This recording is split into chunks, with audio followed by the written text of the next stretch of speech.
Bienvenue dans cette formation consacrée à la réalisation de l'échographie de l'épaule et à ses principales indications dans ce premier niveau initiation. Voyons d'abord le cadre global de notre formation. La formation présentée ici est une première approche à destination des praticiens qui souhaitent réaliser des échographies de l'épaule en complément de l'examen clinique. Le médecin généraliste, le médecin du sport ou le kinésithérapeute n'ont pas pour vocation de remplacer le radiologue, mais de confirmer ou infirmer une suspicion diagnostique retenue à l'examen clinique et ou d'orienter le patient au mieux dans un parcours de soins réduit et optimisé.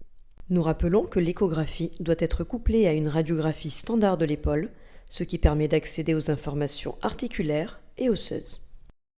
Voyons ensemble les indications à l'échographie de l'épaule de première intention. Dans ce niveau d'initiation, nous discuterons de la pratique de l'échographie de l'épaule dans le cadre de douleurs chroniques ou de douleurs aiguës post-traumatiques. L'échographie ne remplace pas la radiographie, mais comme le précise l'HAS, elle est une bonne approche pour la prise en charge et la compréhension des causes de douleurs chroniques et récurrentes en première intention, notamment sans accès direct à la radiographie.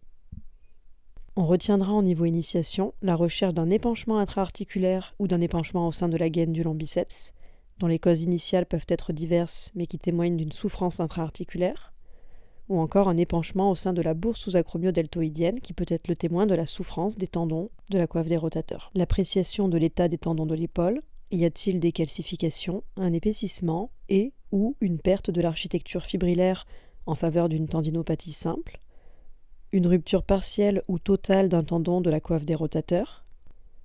Nous retiendrons également la visualisation de l'articulation acromio-claviculaire à la recherche d'une arthropathie douloureuse. Nous n'aborderons pas dans le détail les déformations osseuses et les autres arthropathies qui seront vues dans un niveau plus avancé. Enfin, pour les praticiens les plus expérimentés, la recherche d'une prise de signal Doppler témoignant d'une inflammation locale peut également être utile. L'échographie peut également être d'un grand secours pour visualiser les conséquences ostéo-articulaires d'un traumatisme de l'épaule.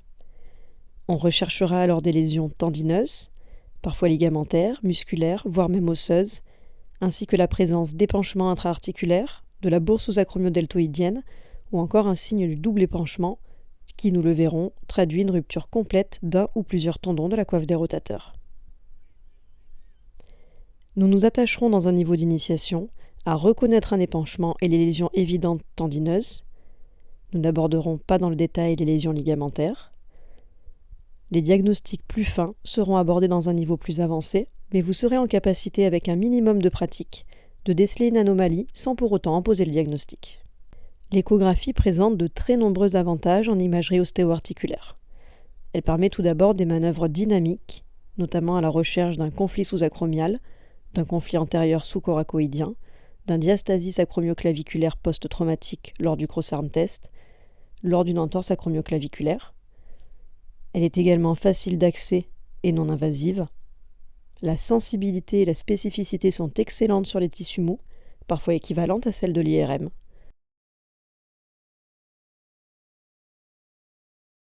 Attention, il subsiste des limites à l'échographie musculo-squelettique. Il est important de rester humble et de tenir compte de son niveau. L'imagerie reste opérateur dépendant.